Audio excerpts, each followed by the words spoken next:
오늘 말씀은 어린아이 같은 마음을 버리고 라는 제목으로 함께 나누도록 합니다. 여러분, 성령의 역사가 일어나는 대표적인 사건이 있죠. 곧 사도행전 2장에 나오는 오순절 성령 강림 사건이 바로 그 예가 아니겠습니까? 사도행전 2장에 나오는 이 예루살렘 교회, 성령의 강력한 이 역사가 일어나는 사도행전 2장 초반에 나오는 이 역사 말입니다. 바람같이 불같이 각각의 이 신자들에게 성령의 불이 임하여서 120명이 거기서 하나님의 그 성령을 경험하는 강력한 역사가 일어나게 됩니다. 거기에다가 성령께서 역사하시는 것으로 말미암아 각종 신령한 은사와 방언을 위시한 여러 가지 놀라운 표적들이 이 놀라운 이 예루살렘 교회에 나타났더라는 겁니다. 사실 이런 점에서 보면 우리가 지금 살펴보고 있는 고린도전서는 고린도 교회를 향한 이야기잖아요. 고린도 교회도 마찬가지였다는 겁니다. 그 양상이 좀 달랐지만 고린도 교회도 똑같습니다. 예루살렘 교회처럼 이 고린도 교회도 똑같은 성령과 그 은사를 강력하게 받았다는 겁니다. 그런데 문제가 있습니다. 문제가 뭐냐면 예루살렘 교회와 고린도 교회가 똑같이 성령을 경험하고 성령의 강한 역사, 은사를 경험했고 그 공통점으로 성령을 경험한 것이 곧 그 교회들이고 성도들이었는데 이 결과가 다르다는 거예요. 성령 충만함의 결과가 너무나도 다르게 진행되고 있더라는 사실입니다. 먼저 예루살렘 교회를 한번 보십시오. 예루살렘 교회 가운데 성령 충만하고 난 다음에 은사가 나타났는데 어떻게 나타났습니까? 놀라운 성령의 역사가 나타나고 나니까 매우 긍정적인 방향으로 복음이 편만하게 진행되고 세상 가운데 전해지고 성도들은 서로 뜨겁게 사랑하고 성도들 안에 여러 가지 좋은 아름다운 일들이 일어나니까 이 세상 사람들조차도 이 예루살렘 교회를 인정하고 칭찬하게 되는 그런 긍정적인 결과가 있었다는 겁니다. 그런데 반면에 여러분 고린도 교회는 어떻습니까? 고린도 교회는 이 예루살렘 교회처럼 똑같은 성령의 여러 가지 은사와 성령의 역사가 나타났지만 그러나 이 고린도 교회는 정반대의 결과가 나타났다는 겁니다. 오히려 이 고린도 교회가 은사 경험하는 것 때문에 교회가 어떻게 돼요? 분열이 되고 또 성도들끼리 서로 마음과 마음 간의 상처로 또한 그 공동체가 찢어지고 교회가 영적으로 심각한 병이 드는 이런 심각하고 부정적인 결과가 그 교회에 나타났다는 겁니다. 여러분 그렇다면 이건 뭘 의미하는 걸까요? 왜 똑같은 성령의 역사가 나타났는데 왜 똑같은 성령의 은사가 경험되어지는데 어떤 교회는 성령을 경험하고 난 다음에 놀라운 부흥을 경험하고 어떤 교회는 보면 부정적인 일로 인해 가지고 문제가 터지고 어떤 교회는 긍정적인 방향으로 사람끼리 서로 인정하고 칭찬받는 그런 성숙한 교회의 공동체로 그 물꼬가 트여지는데 어떤 교회는 부정적인 일이 벌어져가지고 교회가 병들어버리는 그런 일을 가지고 오게 되었는가? 여러분은 어떻게 생각하세요? 이걸 생각하면서 우리가 교회에서 정말 은사를 사모해서 신비로운 은사를 경험하는 이것도 참 중요하지만 그 받은 은혜와 그 받은 그 은사를 어떤 식으로 관리하느냐, 어떻게 이 은사를 잘 유지해 나가느냐가 훨씬 더 중요한 문제가 되더라는 사실입니다. 크게 두 가지를 보자면 예루살렘 교회는 성령의 역사가 놀라운 부흥의 아름다운 결과를 가져다 주었는데 이 고린도 교회는 도리어 병든 결과로 자꾸 부정적인 그 물꼬가 왜 자꾸 튀어졌느냐 원인이 두 가지 정도 있다라고 제가 분석을 해봤습니다. 첫 번째 왜 그러냐 성령의 역사는 언제나 항상 복음 전도와 교회 공동체의 유익을 위해서 쓰여져야 한다는 것입니다. 먼저 여러분 예루살렘 교회에서 나타난 성령의 역사를 우리가 먼저 한번 분석을 해보자는 겁니다.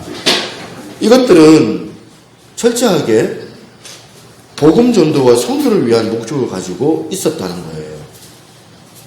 사도행전 2장을 보시겠습니다. 2장을 보시면 2장 1절에 오순절날 이미 이름에 그 강력한 성령 강림 사건이 언제 일어났냐면 오순절날 일어났다는 거예요. 이게 뭘 의미하냐면 오순절의 그 절기에 대한 특징을 좀 알아야 되겠죠. 오순절이 되면 이 디아스포라라고 해서 흩어져 있는, 각 나라에 지금 뿔뿔이 흩어져 있는 이 유대인들이 이제 예루살렘으로 돌아오는 그 절기들이 몇 개가 있어요. 순례해야 되는 그 절기 중에 하나가 바로 오순절이었습니다. 그래서 오순절이 되면 명절이라서 원근 각지에서 흩어져 있는 이 유대인들이 다 하나같이 예루살렘 자기 고향으로 돌아와서 예루살렘 성전에서 예배드리려고 모여드는데, 외국에 살던 다른 사람들이 자기가 사용했던 그 지역의 언어가 다 다른 거거든요. 자기들이 사용했던 토속어가 다 다른 거거든요. 그런데 가만히 보면 그곳에 모였던 각각 다른 지역의 사람들이 한 자리에 모인 거예요.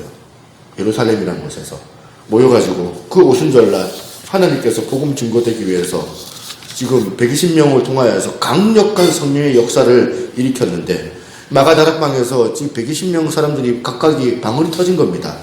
그 방언이 터진 것을 우리가 사도행전에 보면 알 수 있잖아요. 그 드러난 방언의 은사를 지나가다가 우연히 보면 그 지역을 살았던 사람들이 자기가 알아들을 수 있는 방언으로 그걸 경험하면서 이제 놀라워하는 거죠. 사도행전 2장 7절 8절에 보니까 다 놀라 신기하게 여겨 이르되, 보라, 이 말하는 사람들이 다 갈릴리 사람이냐? 우리가 이 각 사람이 난 곳 방언으로 듣게 되는 것이 어찌 됨이냐?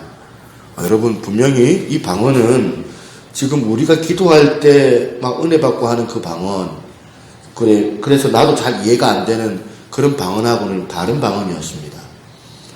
명절이 되어서 이제 사람들이 모이는데, 각 나라 사람들이 모여 있는데 서로 다른 언어를 가지고 방언이 다 다른데, 지금 성령의 역사 가운데 하나님께서 이들을 위해서 배려해 주신 것이 바로 방언이었다는 겁니다. 그래서 난 곳 방언으로 인해 가지고 갈릴리 사람들이 지금 120명들 가운데 대부분이잖아요. 대부분인데 그들이 배우지도 못했고 듣지도 못하였던 그 언어가 그 입술에서 방언이 각각 그렇게 터져 나오는데, 한번 보십시오. 다양한 사람들이 지금 여기 나옵니다. 9절부터 보세요. 한번 떼어주실래요? 바데인과 메데인과 엘람인과 메소포타미아, 유다와 갑바도기아, 본도와 아시아, 부르기아와 밤빌리아, 애국과 구레네에 가까운 리비아, 여러 지방 사람들과 로마로부터 온 나그네 곧 유대인과 유대교에 들어온 사람들과 그레데인과 아라비아인들이라, 우리가 각 언어로 하나님의 큰 일을 말함을 듣는도다 하고, 여러분, 이 지금 누가가 지금 쓸데없이 9절부터 11절까지 생전에 듣지도 못하고 보지도 못하였던 그 지역을 왜 이렇게 열거를 했을까? 열거할 이유가 없거든요. 그냥 각 지역의 사람들이, 각 나라의 사람들이 모였다, 이렇게 이야기하면 될 것인데, 이걸 지금 막 몇 절에 하려 해가지고 지금 구체적으로 열거했던 이유가 뭘까? 그렇게 각 지역의 나라 사람들에게 그렇게 다양한 언어를 가지고 있는 사람들이 모였는데, 그들에게 언어가 통일되어 가지고 하나님의 큰 일을 듣는 일에, 복음을 듣는 일에 이들이 방해받지 않고 지장받지 않고 그 이야기를 이해하게 되었다. 그 이야기를 저자가 강조하고 싶은 것 아닙니까? 그러니까 뭘 지금 이 누가가 지금 강조하는 것 같습니까? 사도행전 2장에 나타나는 이 성령의 은사는, 특히 방언의 은사는 나 개인의 유익을 위해서 주시는 것이 아니더라는 거예요. 은사와 그리고 이 방언은 복음 증거를 위하여서, 하나님의 몸된 교회를 위하여서, 교회 공동체 유익을 위해서 이 은사들이 쓰여져야 된다는 거거든요. 그리고 또 사도행전의 각종 신비로운 은사를 한번 보세요. 표적 같은 은사들이 나타납니다. 그들이 그 은사들로 말미암아 어떻게 합니까? 한결같이 세워졌던 그 주님의 그 교회 공동체와 그 공동체 유익과 복음 증거를 위해서 이 은사들이 사용하였더라는 거예요. 그런데 반면 여러분, 이 고린도 교회는 어떻습니까? 고린도 교회는 방언을 위시한 각종 신령한 은사들을 이 교회도 경험한 교회잖아요. 이런 은사들이 이 교회 안에 쏟아져 내려왔지만 이 놀라운 은사들을 어떻게 합니까? 자기 가시를 위해서 사용하게 되더라고요. 고린도 교회도 은사에 관심이 없었던 게 아니에요. 그런데 그 놀라운 은사를 받았는데도 불구하고 자기 가치를 위해서, 예루살렘 교회처럼 그들에게 나타난 여러 은사들을 통하여서 복음 증거하고 또한 교회 공동체를 세우고 약한 지체들을 돕고 이러는데 이 은사들이 쓰여진 게 아니더라는 이런 걸 쓰는 것으로 오히려 마음이 교만해져 가지고 남을 무시하고 자기 나는 은사자야 도리어 당을 짓고 분열하고 다투고 내가 받은 은사가 네가 받은 은사보다 더 커. 왜 이래? 나는 은사자야. 난 너보다 훨씬 영적인 사람이야. 내가 목사인데 내가 전도사인데 이런 교만함이 그 고린도 교회 공동체 안에 가득 차 있다. 이것이 그 고린도 교회와 예루살렘 교회를 가르는 분수령이었다는 거예요. 여러분 이런 차원에서 오늘 우리 교회의 현실을 한번 들여다보겠습니다. 여러분 여전히 여러분 믿습니까? 이 사도행전의 역사, 성령의 역사가 오늘도 우리 가운데 똑같이 일어나는 줄 믿습니까? 믿습니까? 네, 우리 교회도 이런 역사가 일어나거든요. 교회 안에 방언이 터지고 병든 사람들 고침을 받고 예언과 능력 행함과 표적과 하나님의 그 살아계심을 우리가 봅니다. 오늘도 저 복음의 불모지 성교지 같은 곳에서 사도행전 2장의 이 역사가 오늘도 수없이 많이 일어나고 있습니다. 수많은 선교사들의 이 보고들을 들어보면 너무 우리나라는 이미 막 복음이 들어와서 이런 게 잘 없는데 저쪽에서는 막 놀라운 막 역사들이 일어나는 것을 들 때가 있습니다. 그런데 어떤 교회는 이런 신령한 은사를 가지고 이런 신비한 기적과 이런 하나님 은사를 가지고도 교회를 유익하게 하고 약한 지체를 돌보고 복음을 아름답게 사용하는 그래서 교회가 편만히 그 교회가 부흥하는 교회가 있는가 반면에 수없이 많은 교회들은 이런 은사들을 잘못 관리해가지고 교회가 시험에 들고 사분오열로 마음이 찢어지는 교회를 현실적으로 우리는 많이 경험을 해봤잖아요. 그러니 오늘 이 말씀이 얼마나 중요합니까? 우리가 꼭 기억해야 되는 게 있다면 이 은사를 경험하는 것, 이 방언을 내가 사용하는 것, 나의 영적 사치를 위해서, 내가 무슨 영적인 가시하기 위해서, 내가 어떤 지적 욕구를 충족하기 위해서, 그래서 나를 위해서 주시는 은사들이 아니더라는 거예요. 이 은사는 반드시 교회 공동체의 유익을 위해서 사용해야 되는 것들입니다. 이 은사는 하나님의 나라의 복음을 편만하게 전하기 위해서 쓰여져야 되는 것들이더라고요. 그런 점에서 한국교회는 은사의 물꼬가 잘못 트여져도 한참 잘못 트여지는 그런 방향을 볼 때가 있습니다. 전부 가만히 보면 자기 만족을 위해서, 자기 개인적인 유익을 위해서 그 은사를 사모하고 기도하고 있더라고요. 저도 방언을 하거든요. 중학교 2학년 때 처음으로 방언을 경험을 했어요. 뭔가 방언할 때 그 느낌을 제가 설명을 드리자면 막 이렇게 뭔가 전기처럼 막 스파크가 일어나면서 뭔가 전율이 흐르고 눈에 눈물이 흐르고 막 입술이 떨리고 막 혀가 꼬이고 방언이 막 이제 그러면서 이상한 말들이 꼬여가지고 혀가 꼬이면서 나오는데 두 가지 마음이더라고요. 첫 번째 하나님 살아계시구나. 하나님 감사합니다. 나에게 하나님이 살아있는 그 증거를 주셔서. 두 번째는 뭐냐면 옆 사람을 의식을 해요. 옆 사람을 막 의식을 하는데 어떤 의식이냐면 내가 방언하는 걸 가시하고 싶은 충동이 나도 모르게 함께 일어나더라고요. 점점 내가 이런 거 하고 있다는 것을 보여주고 싶고 또 내가 이렇게 또 신령한 은사를 받은 것을 인정받고 싶고 자랑하고 싶고 어릴 때 했겠죠. 어릴 때 그것을 막 경험할 때 한 번은 학생 성가대 연습을 끝나고 난 다음에 막 이제 우리 10대들이 다 같이 모여가지고 제가 그때 어렸는데 막 통성기도를 시키는데 나도 모르게 막 중학교 때니까 막 기도 나오는데 입이 막 혀가 꼬이니까 방언이 나가가지고 막 절제를 못하고 막 방언기도를 크게 하니까 나중에 그 성가대 선생님이 내보고 하지 말라면서 막 뭐라 하시는데 그것 때문에 내가 시험에 들은 적이 있었는데 그때는 그걸 잘 몰랐어요. 그걸 또 나한테 가르쳐 주는 사람도 없었고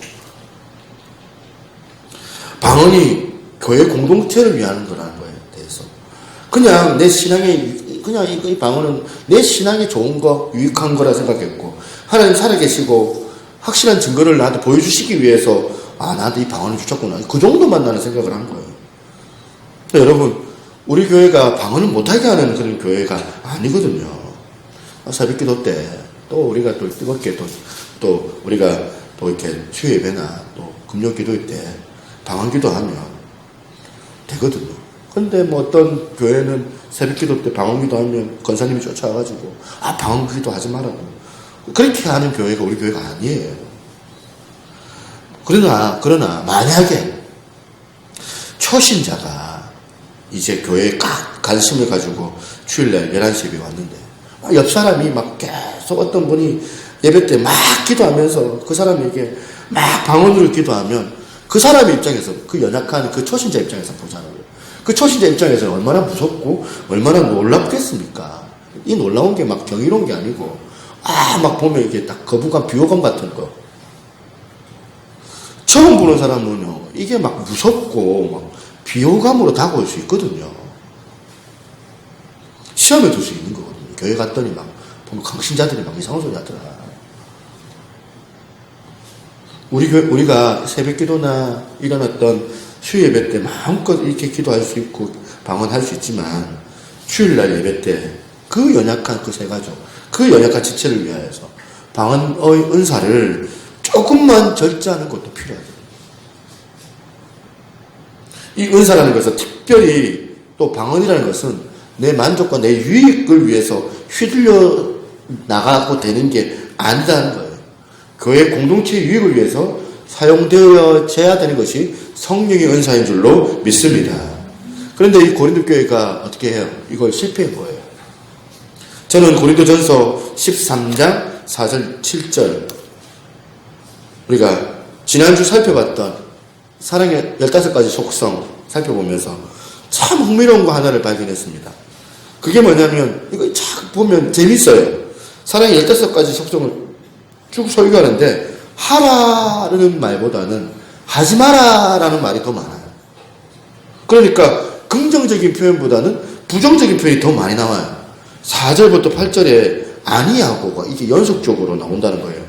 시기하지 아니하며, 사랑은 자랑하지 아니하며, 교만하지 아니하며, 무례히 행치 아니하며, 자기의 유익을 구하지 아니하며, 성내지 아니하며, 악한 것을 생각하지 아니하며, 불의를 기뻐하지 아니하며, 계속 하지 마라. 아니하며 8번이나 나옵니다.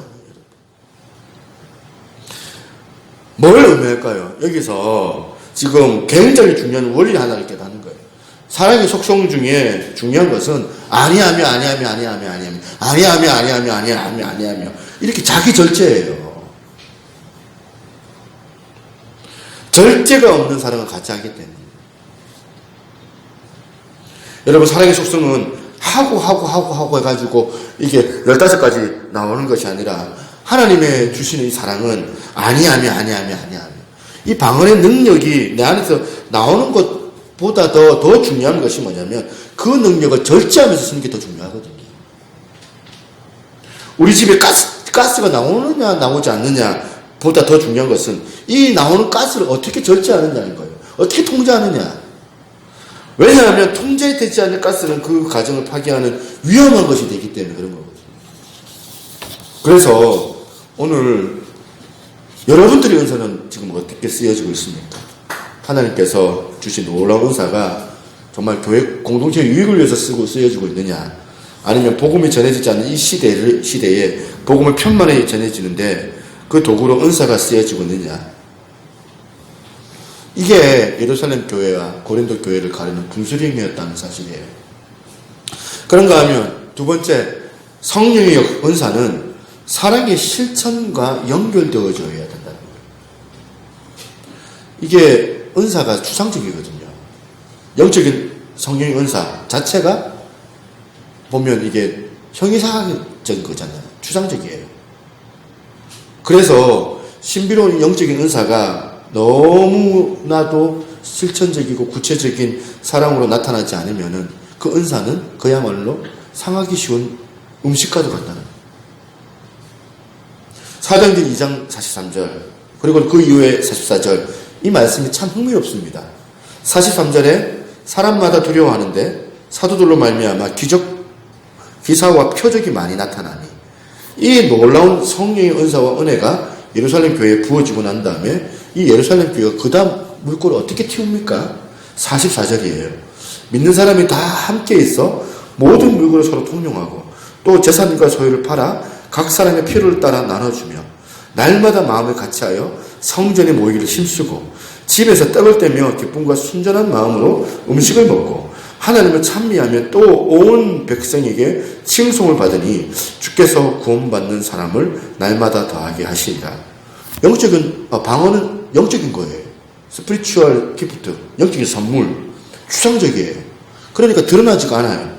그래서 이게 뭐 날랄락 하는 게 이게 하나님께로부터 온 건지 이게 마귀가 나한테 주는 건지 그냥 자기가 혀가 꼬여가지고 한 건지 이건 알 수가 없어요. 은사를 체험했지만 이건 너무나도 막연한 거거든요. 하나님께서 온 건지 알 수가 없어요. 하나님께로부터 온 건지. 그래서 예루살렘 교회가 했던 귀한 게 뭐예요 지금? 추상적인 거, 이 영적인 은사가 경험되어지고 자기한테 주어지니까 이걸 바로 사랑으로 연결을 시켜가지고 너무나도 구체적인 이웃사랑의 그 실천이 드러나고 있더라는 거예요. 이 영적인 은사가 이런 식으로 사용되고 있더라는 거예요. 오늘 한국 교회가 결정적으로 비판받는 이유가 바로 이거라 생각해요. 왜냐하면 예루살렘 교회보다는 고린도 교회를 더 많이 한국 교회가 닮아있거든요. 우리 신앙들이 너무나도 막연해요. 우리가 막 보면 기도할 때도 막 아프리카를 위해서 막 기도하면 펑펑 우는데 북한 주민을 위해서는 막 눈물로 펑펑 울면서 기도하면서 그리고 끝나고 나서는 복도에 있는 그 쓰레기 하나 줍질 않아요. 허리 굽히기 싫어서 그거 안 줍습니다. 사랑의 실천이 없어요. 그거 내가 주우면 청소하시는 분 혹시라도 쫓겨날까봐 그러면서 들어가 버리는 거예요. 막연하고 추상적인 이 아프리카 저번에 봤던 그 동료사 굶주에 있는 그 선교사님 영상을 보면서 하루종일 그 마음이 비통하고 슬퍼지고 눈물을 흘리면서 저도 저런 삶을 좀 살고 싶습니다. 결단하고 기도하면서 우리 교회를 위해서는 정작 쓰레기 하나 줍지 않은 게 우리들의 현실 아닙니까? 고린도 교회가 예루살렘 교회가 걸어갔던 그 아름다운 그 길을 왜 걷지를 못했을까요? 왜냐하면 그 안에 구체적인 사랑의 실천이 없었기 때문에. 저는 이런 의미에서 우리 새누리교회를 많이 생각을 합니다. 과연 우리가 예배 때 은혜 받으면 은혜 받았습니다. 말은 그렇게 표현하면서 이제 그 다음에 중요하잖아요. 어떤 길을 우리가 가야 될 것인가. 이제 예루살렘 교회, 이제 고린도 교회 안에 일어났던 수많은 성령의 아름다운 역사가 교회마다 경험되고 우리 교회도 경험하고 있거든요. 이 은혜를 받으면 한 갈래 예루살렘 교회의 길이 한 갈래고 또 한 갈래 다른 그 길은 고린도 교회의 길입니다. 저는 여러분들에게 다시 묻습니다. 이미 여러분 은사 받으신 분, 이미 방언 경험하고 계시는 분, 이미 하나님 많은 사랑을 여러분 체험하신 분들 여기 계시는데 여러분들은 어떤 길을 걸어가고 계십니까? 예루살렘 교회 성도가 어떤 길을 걸어갔습니까? 고린도 교회 성도들이 보여준 미숙함이 여러분들 가운데 혹시 드러나고 있습니까?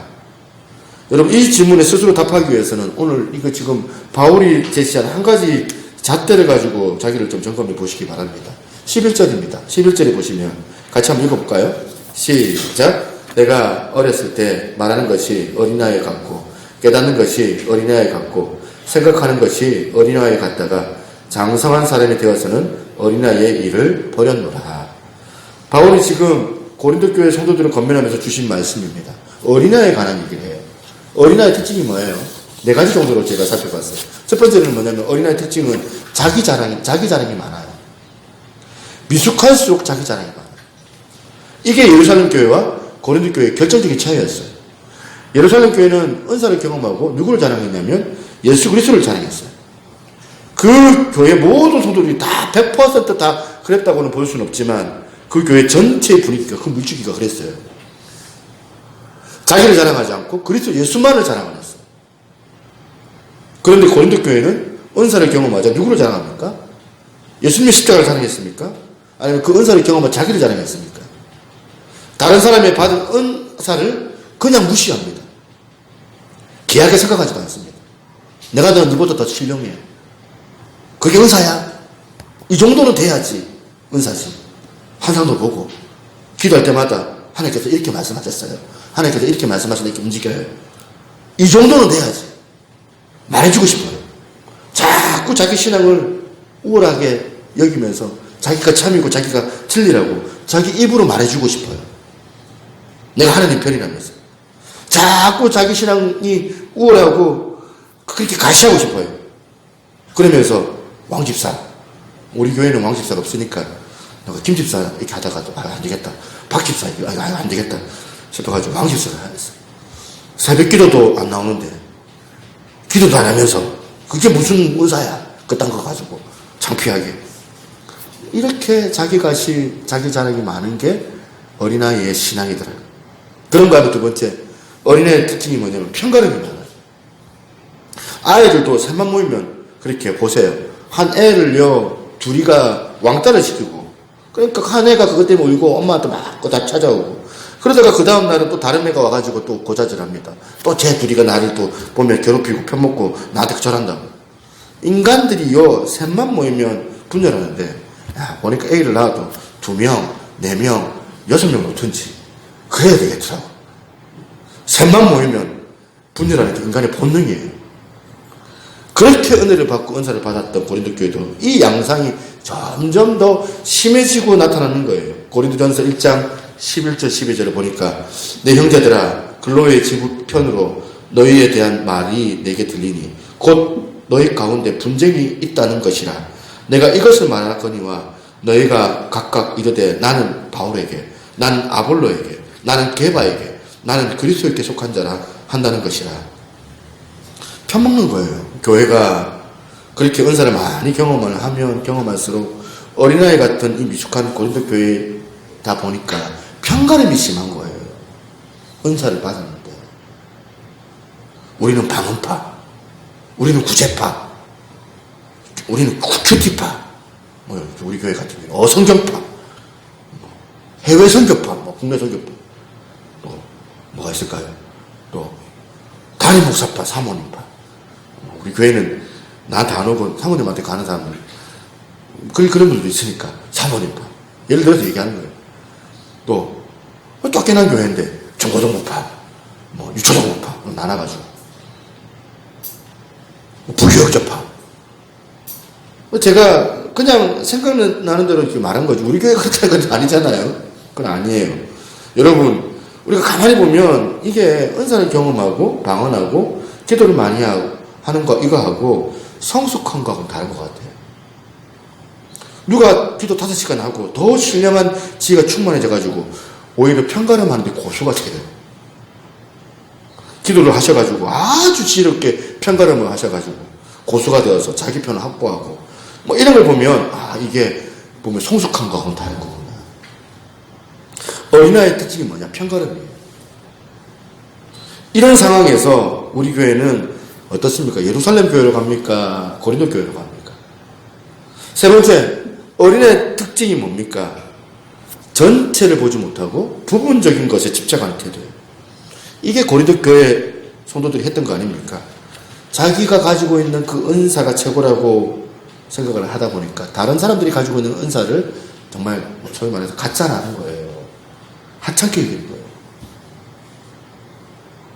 속으로. 말은 겉으로는 보면 막 세워주지만 속으로. 그런데 바울이 사실 볼 때는 그게 다 필요 없는 것들, 그거는 다 종말에 다 부분적인 것들이기 때문에 다 보면 이제 폐기 처분해야 될 것들인데 더 완전한 이 중요한 사랑은 보지 못하고 하나 현상 하나만 나타나면 그거 붙잡고 쫓아다니는 게 이게 전부예요.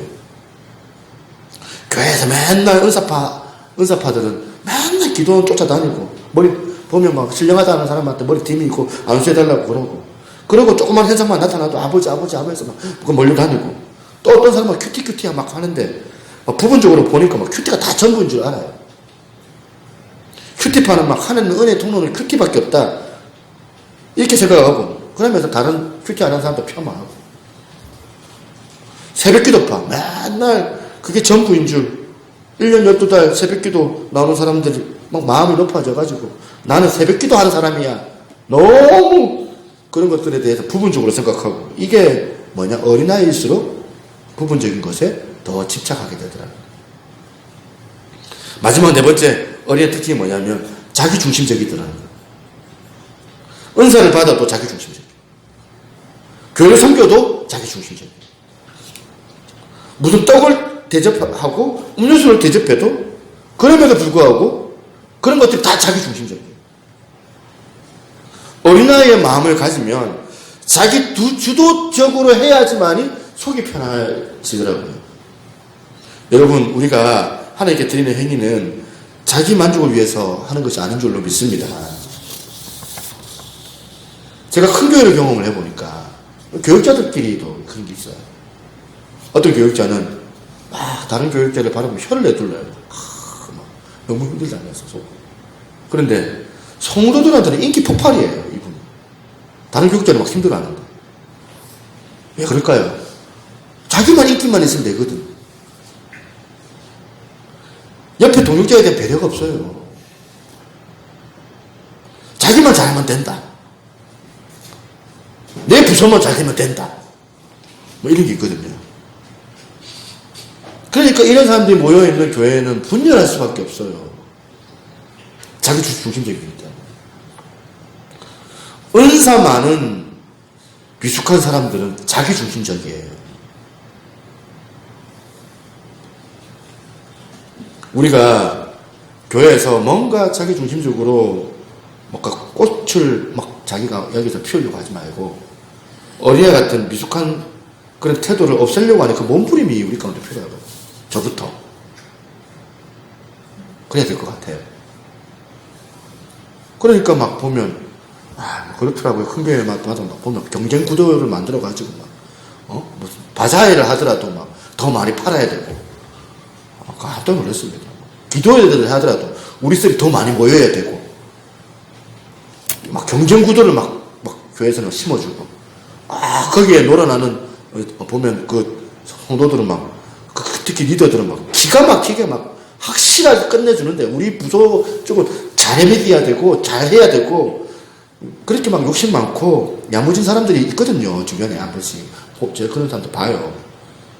그러면서 자기 셀만 돋보이면 아무 상관이 없다. 그런 태도로 다른 셀은 초라하게 만드는 그런 형태들이 있어요. 다른 셀에 대한 배려가 없어요. 이런 미숙한 것들이 고린도 교회 모습들이었더라.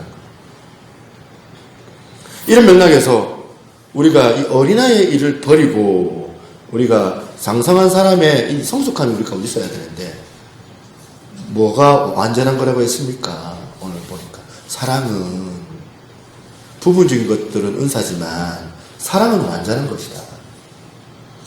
이 은사가 사랑으로 연결되려면 우리 교회가 어떻게 해야 될까요? 우리가 은혜를 많이 받은 사람일수록 은사를 많이 경험할 때 이 은사를 어떻게 유지하고 어떻게 관리해야 되느냐. 예루살렘 교회의 길을 갈 것이냐 고린도 교회의 길을 갈 것이냐. 은혜 주시는 분은 하나님이시기 때문에 똑같아요. 은사가. 두 교회 다 하나님의 은혜와 은사를 받았지만 그것을 사용하는 것은 자유의지예요. 받은 은혜를 복음을 위해서 하나님 나라를 위해서 써야 돼요. 믿습니까? 복음이 편만이 전해지기 위해서입니다. 그러니까 먼저 우리가 실천해야 돼요. 우리가 지나가다가 쓰레기 먼저 주는 거예요. 약한 사람들 먼저 배려하는 거예요. 내가 먼저 허리를 굽히고 인사하는 거예요. 저 사람 인사할 때까지 나 인사 안 해. 그러지 말고. 사랑은 자아도취가 아니에요. 오늘 옆 사람에게 진심으로 축복하기를 바랍니다. 이렇게 축복했으면 좋겠습니다. 좀 바라보면서 내가 받은 은혜 당신이 다 가지십시오. 한번 해볼까요? 보면서 시작. 내가 받은 은혜 당신이 다 가지십시오. 내가 받은 은혜 당신 다 누리십시오. 이렇게 주님 이름으로 축복하는 거예요. 오늘 이 사랑의 실천이 우리 교회 가운데 주어지길 소망합니다. 사랑의 역사, 사랑의 수고가 있을 때 이 은사도 빛이 나거든요. 이 성령의 역사는 내 자아 중심이 아니라 교회 중심이 되어야 된다는 사실을 기억하고 정말 예루살렘 그 교회로 갈 수 있는 역사가 우리 교회 가운데 주어지기를 바랍니다.